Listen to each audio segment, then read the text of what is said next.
A mansion is on the market for $10 and no one wants to buy it.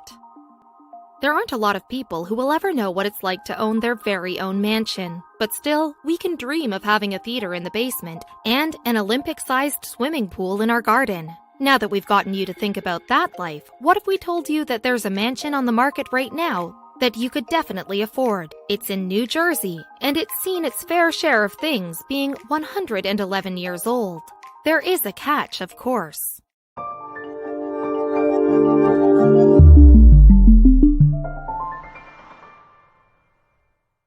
The average price of housing in New York is $342,000 according to Zillow listings. That's just too expensive for a lot of people living in New York.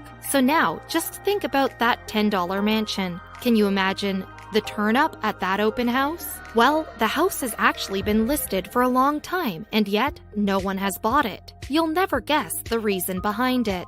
Even the area surrounding the mansion is a wonderful place. Being in Montclair, New Jersey, the area is ideal for a family. There are schools, shops, restaurants, and more. Even the road is trying to get you to buy the house. The road the house is on is called Pleasant Avenue. Who wouldn't be tempted just off of that? The actual property has lush plants and beautiful green grass in the summertime. If the Big Apple just isn't perfect for living in, then this mansion is perfect for you. The town it's in only has 37,669 people living in it. And if you still need to get to Manhattan, it's a mere 45 minutes away. Those are only a few of the pros, so just why has no one put in an offer yet? With this mansion being so seemingly perfect, there is one condition on buying this house, and it was too much for most people. Architect Dudley S. Van Antwerp designed and built the mansion in 1906. This was only 6 years after he started his own practice, but went on to design and build famous buildings like the Yacht Club on Long Island and the Montclair Wauketung Avenue Congregational Church. The mansion has so much history and memory inside its walls. With this in mind, why would the mansion be listed for the small sum of $10? The mansion lives up to its name by having 4,000 square feet of room inside its walls, including space for a huge family, like 6 bedrooms and 3.5 bathrooms. There's even more when it comes to amenities. Who would ever need more space? If you purchased the property, just imagine what you could do with all the spare rooms in the house. We recommend a library to go with your silk gown and pipe. Did we mention amenities? Ah yes, your back garden would be 2.5 acres. You could build, host, or do pretty much anything you can think of here. If you're crazy enough, we're pretty sure you could fit a Ferris wheel somewhere. There's already a gazebo and a tennis court on the property. Oh, and let's not forget the old carriage house that could be revamped into something of a game room or outdoor theater. So now that you've heard every single positive thing about this mansion, it doesn't take a genius to understand that $10 is a little bit of an under-evaluation. $10 isn't even a fancy meal with a large family, so what gives? The mansion is actually valued at around $1.35 million. Yikes! There's a tidy sum that almost no one can actually afford. But it's fair if you look at what you're actually getting. You already know about the renowned architect that built the house, but there's another person of fame tied to this mansion. It's none other than the former captain of the Notre Dame football team, Aubrey Lewis. He was an amazing football player in his time, and he even had his old high school name, their field house, after him. But even though he was destined for greatness, Aubrey would never see it through. He didn't go down a path of professional player, and instead decided to do something else. When it comes to first, Aubrey Lewis was no stranger to them. He was the first African-American captain for any football team and afterwards went on to be the first training class of African-Americans for the FBI. When his career was done, he came back to Montclair. He said that it was his real home and even settled here. In 2001, unfortunately, he passed away from heart complications. The BNE Real Estate Group bought the property soon after he died and planned on adding more houses on the property. But something stopped them. After the real estate group bought the property, they agreed to keep the mansion completely intact because of its heritage. Because of this, they couldn't build the houses they wanted to. They had to come up with a new plan. They figured out another way of doing things.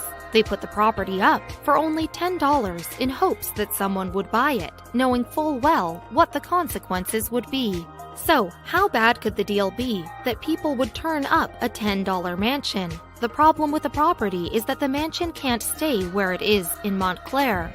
So, if someone buys the property, they'll be responsible for moving the house elsewhere. That's a huge cost. This is why everyone who's been interested has turned and ran. Carmen Warren of Montclair says it best. Where are they going to put it? Why would I want to buy such a big monstrosity of a house and don't know where to put it? That's a lot of house to move. We couldn't agree more.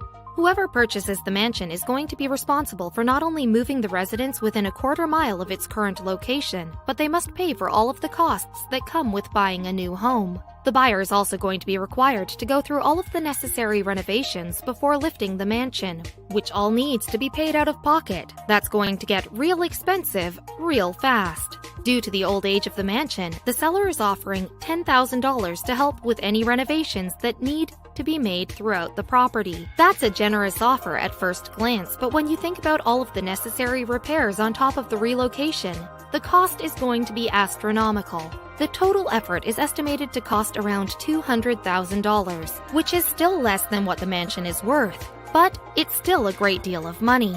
Not including the moving cost, the buyer will have to do lead paint and asbestos checks. Considering the age of the mansion, it is a very real concern. Lorena White, a real estate agent for Prominent Properties Sotheby's International Realty, said, "In addition to moving it, the cost of any kind of repairs and renovation requires that it be done to historical guidelines. That tends to be expensive. Whoever buys this home has got to be the world's biggest history buff." Pretending there was no price involved and no renovations had to be made, how on earth do you even start moving a house of this size? There are definitely going to be some mailbox casualties, not to mention tree branches are going to be falling down left and right. As odd as it sounds, picking up and moving an entire house is not exactly unheard of, and in some cases can be financially beneficial to the homeowners. In 2007, Julie and Randy Olson of Brook Park, Minnesota uprooted their entire home after a value suddenly plummeted and they couldn't secure a loan to build a new one. Luckily, one of their friends was selling their home for $1, and we thought $10 was cheap, to help a future wildlife reserve. The Olsons bought the property and had their Brook Park home moved for $22,000, a fraction of what the property is worth.